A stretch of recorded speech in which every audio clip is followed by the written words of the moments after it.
In this 4-part series, get an inside look on the making of one of the most anticipated titles in gaming history.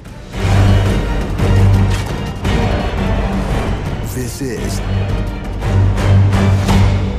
Inside Assassin's Creed 3.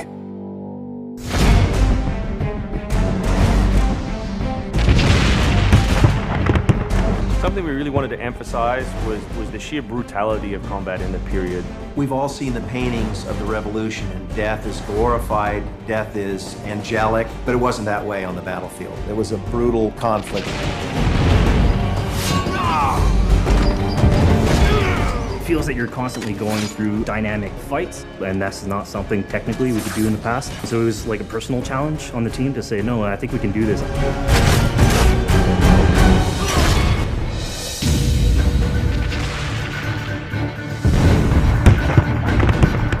These armies are filled with different types of weapons.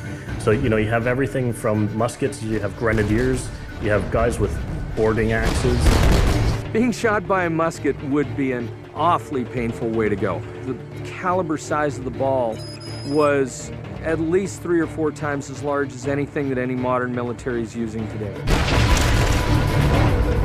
After the muskets were discharged, they would charge with their bayonets, what basically is a giant spear, and he has every intention of running that through you. They would shoot and then they would march, and that hand-to-hand combat was really brutal. And whether it's people using a bayonet affixed on the end of a musket, a small hatchet, this is a kind of killing that is very mano a mano.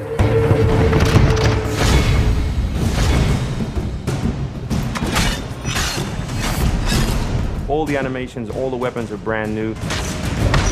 It was interesting to start on a new style of fighting that is much more close and aggressive. Connor's favorite weapon is the tomahawk, obviously super deadly in hand-to-hand combat. Also the bow and arrow. It fits with his native heritage and it's lethal. The rope dart, it's a real accurate Chinese tool that we found the references for that period as well. He can use it from the ground, so he can bring the enemy towards him. It gives him the ability, for example, on a tree, to hang someone from above.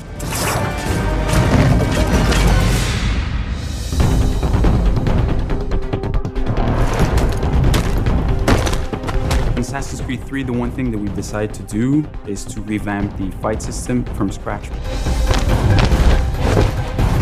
We wanted the skill in the combat in the game to be about transitioning from character to character by choosing the right moves, by performing them correctly. It allows you to basically mow your way through large numbers of people if you're good enough without stopping. What do you do if you go into a bunch of guys with muskets and they try and shoot you? So we had to figure out, can you dodge them? Can you run away? And we've added all these options, but our big one is the meat shield, where you can grab a guy and he gets shot instead. Our mocap guys are stuntmen. We spend a long time with them rehearsing and figuring out exactly what would be the greatest choreography. We had to go through, like multiple people. Connor is trained in a very different style of fighting to the British soldiers. The close quarters flow of the combat that's happening between the punches, the kicks, and everything else is indicative of what happens in the real world.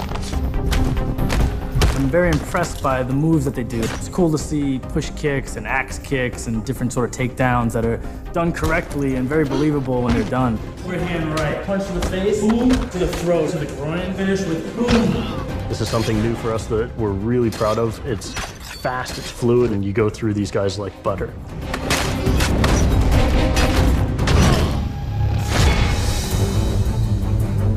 Connor is essentially the first guerrilla fighter. He's someone whose goal is always to move behind enemy lines, to pick off his target, and to escape. Employing guerrilla tactics, or what we now know today as asymmetric warfare, was something that truly was a component of the American Revolution. They learned what we would think of as guerrilla-style warfare. You sort of hit quickly and then disappear. American tactics were really frowned upon by the British because the Americans did adapt the tactics that were used by the Native Americans from the French and Indian War. The first big battle, Lexington and Concord, takes place on a New England town green. And as the soldiers march back to Boston, they are marching along a dirt road lined by stone. It's not the most effective strategy, wearing your bright red coat and march through the woods while some farmer's trying to shoot at you. The Americans brought a tactic that they couldn't really cope with. They essentially took it away from the battlefield and they started guerrilla tactics.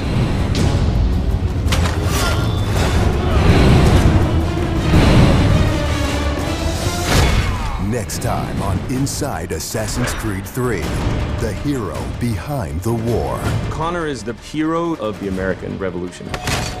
He's a bit more like Dirty Harry. Connor is the current-day Special Forces soldier. Silent, stealthy. He's fighting for freedom and he's fighting against tyranny.